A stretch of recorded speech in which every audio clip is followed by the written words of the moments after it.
සුබ දවසක් සියලුම දෙනාට. ඔයාලා මේ එකතු වෙලා ඉන්නේ මලිය එඩිට YouTube channel එකත් එක්ක. ඉතින් අද අපි අපේ වීඩියෝ එකෙන් ගෙනල්ලා තියෙන්නේ සිංහරාජ වනාන්තරය ගැන.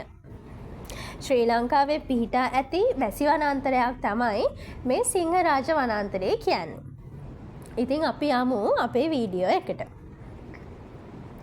සිංහරාජ වනරක්ෂිතය ශ්‍රී ලංකාවේ මධ්‍යම කඳුකරේ නිරිත දිගින් පිහිටි රක්වාන කඳු වැටියේ උස මීටර් 300ක් 1170වත් සීමාවේ හෙක්ටයාර් 11250ක පැතිර පවතින ජාතික වනෝද්‍යානයක් වෙනවා. ඒක ගාල්ල දිස්ත්‍රික්කයට මායිම් වෙලා තියෙනවා. එය අන්තර්ජාතික අවධානයට ලක් වී ඇති අතර යුනිස්කෝව විසින් ජෛව ගෝල රක්ෂිතයක් ලෙස ලෝකෝරුම අඩවියක් ලෙසටද නම් කරලා තියෙනවා. ශ්‍රී ලංකාවේ පහතරට වැසි වනාන්තර පරිසර කලාපයේ කොටසක් වන මෙම නොඉන්දුල් කඳුකර වැසි වනාන්තරය පිවිසුම් අපහසුතාව හේතුවෙන් වාණිජකරණයට ලක්වීමෙන් ආරක්ෂා වීම වෙලා තියෙනවා. මෙය 1607 වසරේදී ජෛවගෝල රක්ෂිතයක් ලෙසද 1988 වසරේදී ලෝක උරුමයක් ලෙසද නම් කරලා තියෙනවා. ඒ සඳහා තවත් හේතුවක් වෙලා තියෙනවා. රක්ෂිතය සිංහරාජය යන නම සිංහ රජ දහන අරුත් දෙනවා. ඒ කියන්නේ සිංහරාජය කියලා කියන්නේ සිංහ රජ දහන කියන එක.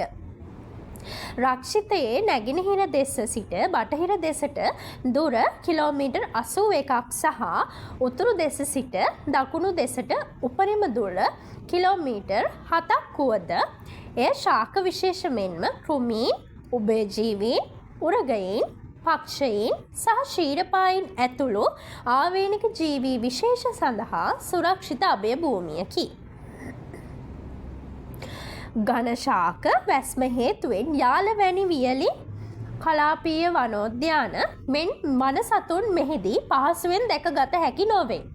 මෙහිදී අවසන් තෙත් කලාපීය අලිති දෙනා දැකගත හැකි අතර දිව්‍යන්ද දක්නට ලැබුණේ දුලබ වශයෙනි.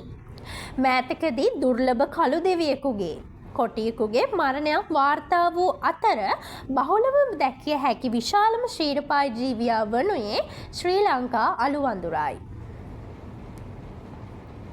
එක් ආශ්වාද ජනක සංසිද්ධියක් වනුයේ පක්ෂීන් බොහෝ විට ආහාර සොයා යාම සඳහා සාමූහික රංචු වශයෙන් හැසිරීමට ප්‍රවණතාවක් දැක්වීමයි.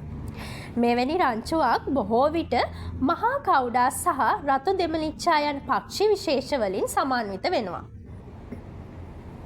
මෙවැනි රංචුවක පෙරමුණ ගන්නා මහා කවුඩා ප්‍රචණ්ඩකාරී පක්ෂියෙකු ලෙසද රතු දෙමලිච්චා ഘോഷාකාරී පක්ෂියෙකු ලෙසද ප්‍රචලිත වෙනවා. මෙහි විවිධ පක්ෂීන් දැකගත හැකිය. සිංහරාජයට ආවේනික වූ සත්වයින්. ශ්‍රී ලංකාවේ දැනට හඳුනාගෙන ඇති ආවේනික සතුන් අතුරින් වැසි වනාන්තර ඇසුරේ වාසය කරන සත්ව විශේෂ 20ක් ඇති අතර බතරතුමල් කොහා, ශ්‍රී ලංකා බට ඇටි කුකුලා සහ ශ්‍රී ලංකා කැහිබෙල්ලා ඇතුළු සියලුම විශේෂ මෙහිදී දැකගත හැකි වෙනවා. උරගයන් වශයෙන් ආවේනික විශේෂ වන පලා පොළඟා සහ කුණකටුවා දැකගත හැකි අතර පුළුල් උභයජීවීන් විවිධත්වයක්ද පවතිනවා. මෙහිදී ගස් ගෙම්බන්, විශේෂයෙන් සඳහන් කර යුතු වෙනවා. අපෘෂ්ඨවංශීන් ලෙස කොමන් බර්ඩ් වින්ස් සමනලයා සහ කූඩැල්ලන් ප්‍රසිද්ධියක් උසුලනවා. සිංහරාජයේ මෝනින් සයිඩ් ප්‍රදේශයේ ඊටම ආවේනික වූ හා එහි පමණක් දැකිය හැකි සත්වයන් රැසකි. ඒ අතුරින් කටුසු හා හූණු විශේෂයන් ප්‍රධාන වෙනවා. සිංහරාජයට ආවේනික වූ ශාක. මේ යෝධ මීවන විශේෂය සිංහරාජයට ආවේනික වෙනවා. මෙය මීටර 2 සිට මීටර 5ක් පමණ උසට වැඩෙනවා. මෙපමණක් නොව සිංහරාජය හෙළ ඔසුවේ මහා ගෙදර හා සමානයි. පිවිසුම් මාර්ග.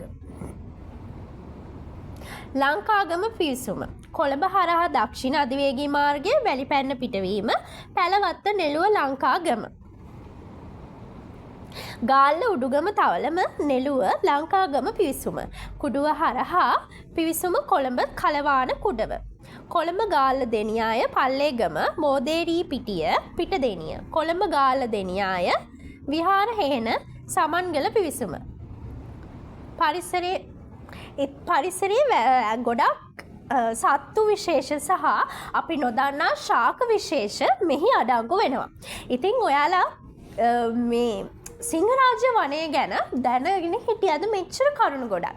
එහෙම දැනගෙන හිටියනම් අපිටත් ඒක ඔයාලා දන්න කරුණු මේකේ කියවෙන්නේ නැති කරුණු මොනවා හරි තියෙනවා නම් ඔයාලට ඉතින් කමෙන්ට් සෙක්ෂන් එක බාරයි. ඉතින් මේ සිංහරාජ්‍ය වනාන්තරයේ අපේ රටටම ආවේනික වුණ අලුවඳුරා කියන විශේෂයේ ඉන්නවා. ඉතින් මේ සිංහරාජ්‍ය රක්ෂිතය ආරක්ෂා කර ගැනීම අපේ යුතුකමක් වෙනවා.